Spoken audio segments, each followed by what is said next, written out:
Hello नमस्कार प्यारे साथियों, कैसे हैं आप सभी लोग। आप सभी का स्वागत है हमारे भर्ती सार के यूट्यूब प्लेटफॉर्म पर। तो जैसा कि आप लोगों को पता है, हमारी मॉर्निंग में जीके जीएस की बेहतरीन प्रैक्टिस सीरीज चल रही है यूपी पुलिस कांस्टेबल एग्जाम को टारगेट करते हुए।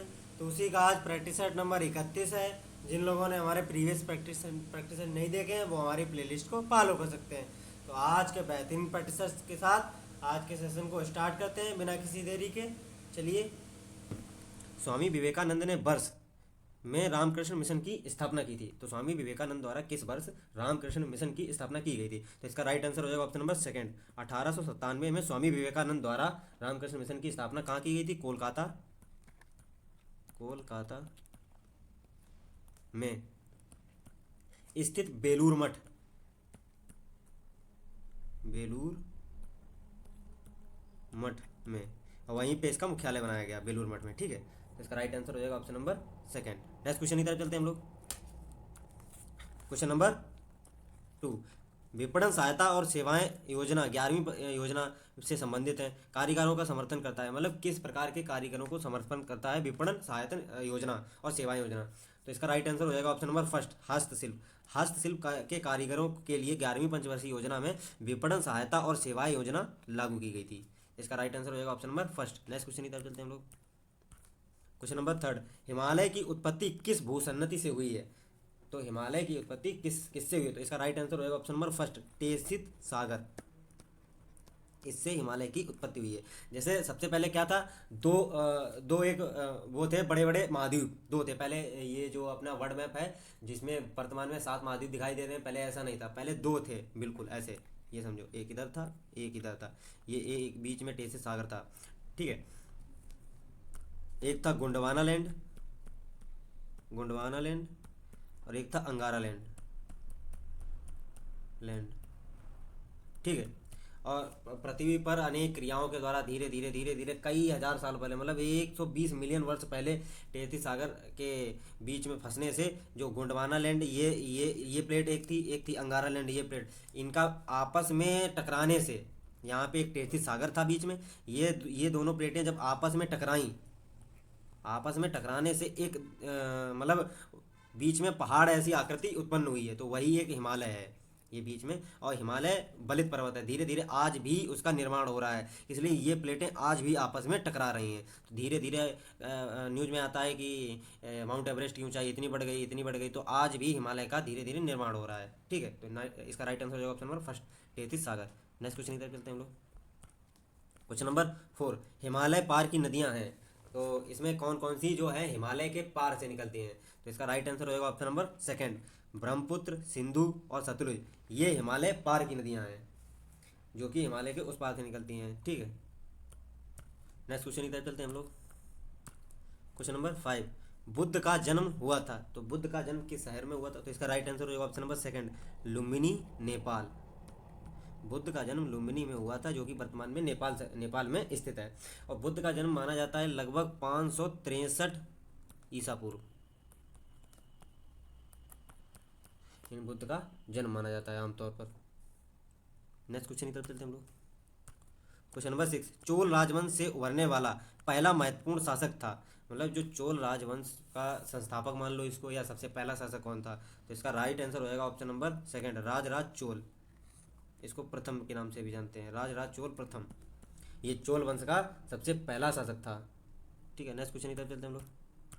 Question number 7। वी जी जोग किस वाद्य यंत्र संगीत से जुड़े हुए हैं? तो इसका राइट आंसर हो जाएगा ऑप्शन नंबर सेकंड, वायलिन वादक है। वीजी योग जो है वो वायलिन वादक है। इनको सन 1983 में साहित्य नाटक अकादमी पुरस्कार प्रदान किया गया था, साहित्य नाटक अकादमी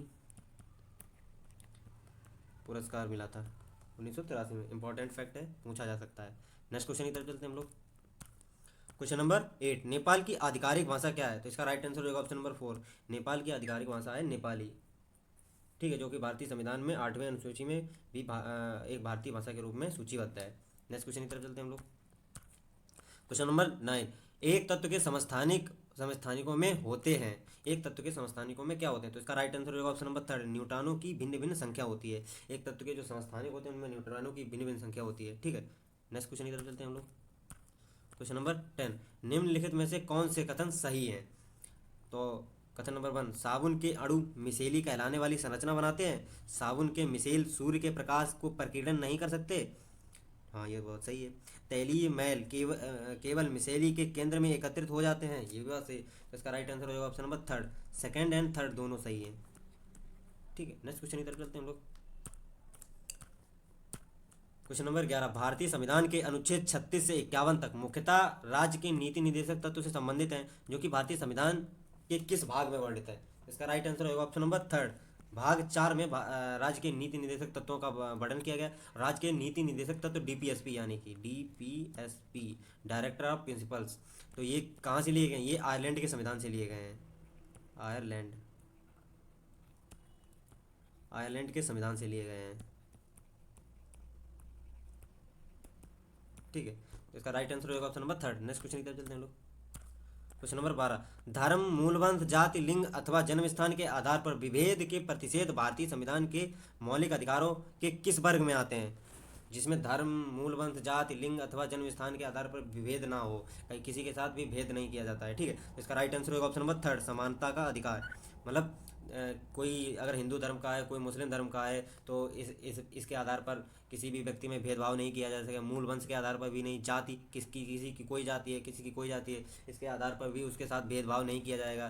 ठीक है, तो ये भारतीय संविधान के में समानता का अधिकार में वर्णित किया गया है। और समानता का अधिकार जो है आर्टिकल 14 से 18 तक दिया गया है। और जो जिसमें धर्म, मूलवंश, जाति एवं लिंग अथवा जन्म स्थान के आधार पर समानता का अधिकार, ये आर्टिकल 15 में दिया है। आर्टिकल 15 में बताया गया है। ठीक है, इसका राइट आंसर हो जाएगा ऑप्शन नंबर 3। नेक्स्ट क्वेश्चन इधर चलते हैं हम लोग। क्वेश्चन नंबर 13, किस प्रकार के एपिथीलियन ऊतक आहार नली के अस्तर अथवा फेफड़े की कूपिका में वर्णात्मक पारगम्य झिल्ली द्वारा पदार्थ के संवहन की अनुमति देते हैं? ठीक है, तो इसका राइट आंसर हो जाएगा ऑप्शन नंबर 1, सरल सेल की एपिथीलियम। ये इस प्रकार के ऊतक हैं जो वर्णात्मक पारगम्य झिल्ली के पदार्थों के संवहन की अनुमति देते हैं। ठीक है, नेक्स्ट क्वेश्चन की तरफ चलते हैं हम लोग। क्वेश्चन नंबर 14, जीवाणु, नील हरित शैवाल और साइनोबैक्टीरिया तथा माइकोप्लाज्मा किस जगत के जीव के उदाहरण है? तो इसका राइट आंसर हो जाएगा ऑप्शन नंबर 2, मोनेरा। ये मोनेरा जगत के उदाहरण है। मोनेरा जगत में एक कोशिकीय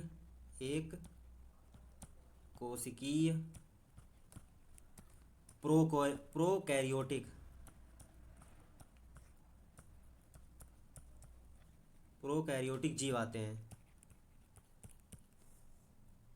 ठीक है, नेक्स्ट क्वेश्चन की तरफ चलते हैं हम लोग। क्वेश्चन नंबर 15, जब किसी वस्तु को तरल में रखा जाता है तो उस पर ऊपर की ओर बल लगता है, जिसे बल कहते हैं। मतलब जब किसी वस्तु को तरल में रखा जाता है तो उस वस्तु में ऊपर की ओर बल लगता है। जैसे मान लो किसी भी चीज़ को पानी में हम जब डिबोते हैं, कोई भी चीज़ हो, तो एकदम वो ऊपर की ओर उछाल मारती है। तो इसका क्या कारण है? तो इसका कारण है उत्प्लवन द्वारा। ऑप्शन नंबर 4 इसका राइट आंसर हो जाएगा। और ये आर्किमिडीज सिद्धांत पर कार्य करता है। आर्किमिडीज, जैसे कि लोहे का जहाज पानी पर भी तैरता रहता है, ये इसी का सिद्धांत है, आर्किमिडीज का। ठीक है, नेक्स्ट क्वेश्चन की तरफ चलते हैं हम लोग। क्वेश्चन नंबर 16, जब किसी वस्तु को तरल में, ये रिपीट हो गया क्वेश्चन, नेक्स्ट पर चलते हैं।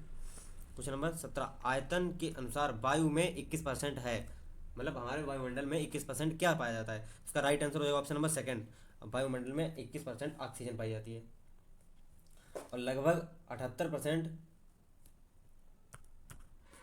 78% नाइट्रोजन, 0.93% आर्गन और 0.03% कार्बन डाइऑक्साइड CO2 पाया जाता है। नेक्स्ट क्वेश्चन की तरफ चलते हैं हम लोग। क्वेश्चन नंबर 19, यहूदियों का प्रार्थना स्थल है। इसका राइट आंसर हो जाएगा ऑप्शन नंबर 2, सिनेगॉग। यहूदियों का प्रार्थना स्थल जो है वो सिनेगॉग है। ठीक है, नेक्स्ट क्वेश्चन की तरफ चलते हैं हम लोग। क्वेश्चन नंबर 20, संयुक्त राष्ट्र के कितने सदस्य हैं वर्तमान में? इसका राइट आंसर होगा ऑप्शन नंबर 1, 193 संयुक्त राष्ट्र के UN के सदस्य हैं। 2011 यानी 2011 का डाटा के अनुसार दक्षिण सूडान जो है सम्मिलित हुआ था 193वें सदस्य के रूप में। ठीक है, नेक्स्ट क्वेश्चन की तरफ चलते हैं हम लोग।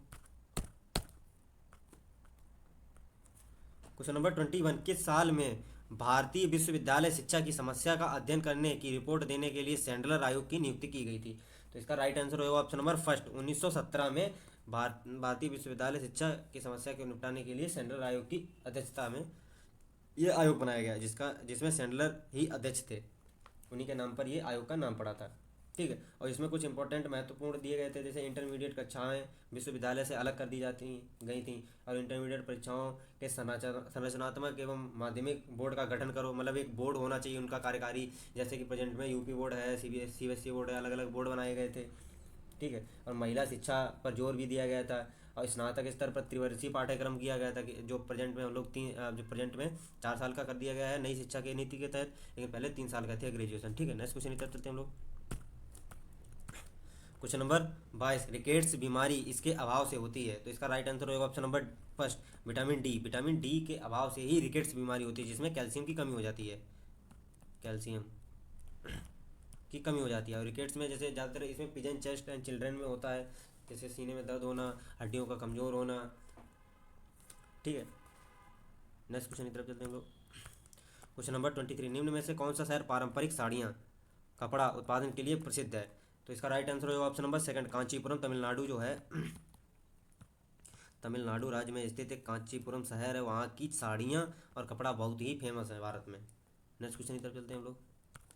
क्वेश्चन नंबर 24, भारतीय संविधान के कौन से अनुसूची संविधान द्वारा मान्यता प्राप्त भाषाओं की सूची दी गई है। तो इसका राइट आंसर हो जाएगा ऑप्शन नंबर थर्ड, 8वीं अनुसूची में भारतीय संविधान की 8वीं अनुसूची में अनुच्छेद 344 से लेकर 351 तक भारतीय भाषाओं का वर्णन किया गया है, जिसमें कुल मान्यता प्राप्त 22 भाषाएं वर्णित हैं। 22 भाषाएं भारतीय संविधान में वर्णित हैं वर्तमान में, और जिसमें सबसे नवीनतम भाषाएं कौन कौन सी जोड़ी गई थी सन 2003 में 92वां संविधान संशोधन कॉन्स्टिट्यूशन अमेंडमेंट द्वारा। ये 3-4 भाषाएं जो जोड़ी गई थी, 4 भाषाएं संथाली, मैथिली, बोडो और डोंगरी। संथाली, मैथिली, बोडो और डोंगरी, ये सबसे नवीनतम सम्मिलित भाषाएं हैं। 2003 में 92 में कॉन्स्टिट्यूशन अमेंडमेंट द्वारा भारतीय संविधान में जोड़ी गई थी। ठीक है, नेक्स्ट क्वेश्चन की तरफ चलते हैं हम लोग। क्वेश्चन नंबर 25, शिक्षा के अधिकार के अंतर्गत केंद्र और राज्य के बीच आर्थिक भार को किस अनुपात में बांटने पर सहमति प्राप्त हुई थी। तो इसका राइट आंसर हो जाएगा ऑप्शन नंबर फर्स्ट, 60:40 के अनुपात में शिक्षा के आर्थिक राज्य के बीच भी अधिकारों में बांटा गया था। ठीक है, और इसका अधिनियम था जो 2009 का। ठीक है, और जो कि 1 अप्रैल 2010 से पूरे भारत में लागू हुआ था। 2010 से पूरे भारत में लागू कर दिया गया था ये शिक्षा के अधिकार के अंतर्गत। ठीक है, केंद्र और राज्य का कितना कितना बंटवारा होना चाहिए। ठीक है, और जबकि पूर्वोत्तर में विशेष राज्यों के लिए अनुपात था, पूर्वोत्तर में 90:10 था, मतलब 90% केंद्र की भागीदारी रहेगी और 10% ही राज्यों की भागीदारी रहेगी। नेक्स्ट क्वेश्चन की तरफ चलते हैं हम लोग। क्वेश्चन नंबर 26, सन 1969 में पहला दादा साहब फाल्के पुरस्कार पाने वाले प्राप्तकर्ता कौन थे। इसका राइट आंसर होगा option number third, Devika Rani. सबसे पहले दादा साहब फाल्के पुरस्कार देविका रानी को दिया गया था, भारतीय सिनेमा की प्रथम महिला एवं विख्यात हैं। ठीक है, और देविका रानी को किस फिल्म के लिए, फिल्म के करियर की शुरुआत 1933 में निर्मित कर्मा फिल्म से की थी देविका रानी ने। ठीक है, नेक्स्ट क्वेश्चन की तरफ चलते हैं हम लोग। Question number 27, the story of my experiment with truth के लेखक कौन है। तो इसका राइट आंसर हो जाएगा option number second, Mahatma Gandhi.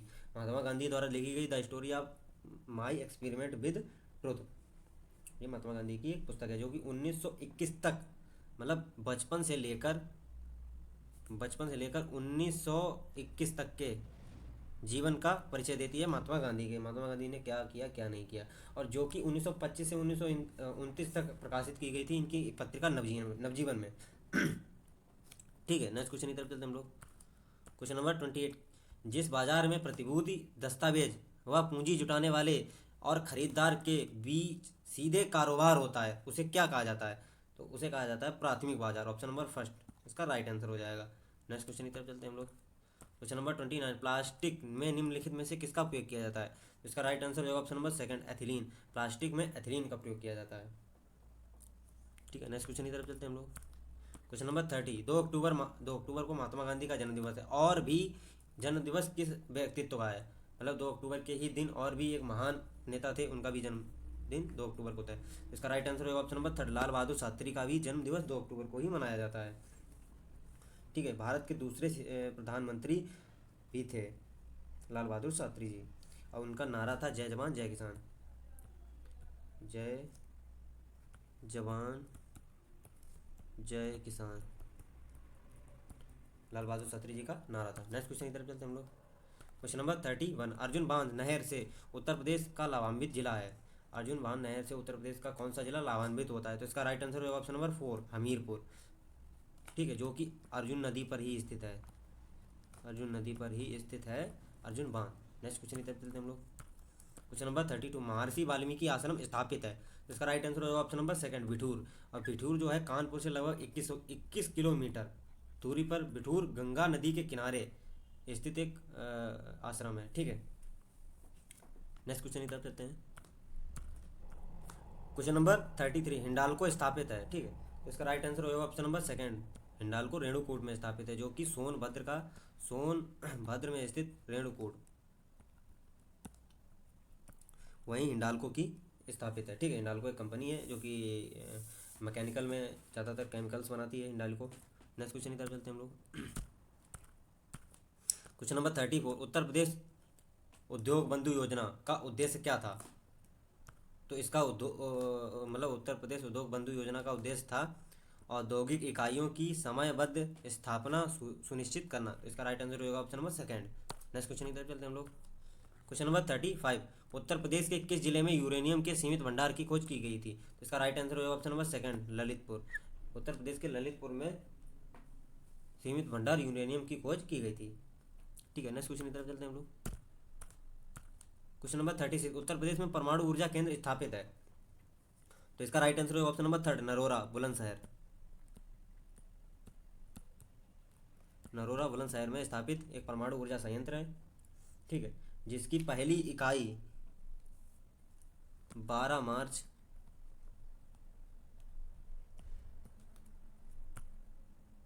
1989 में स्थापित की गई थी।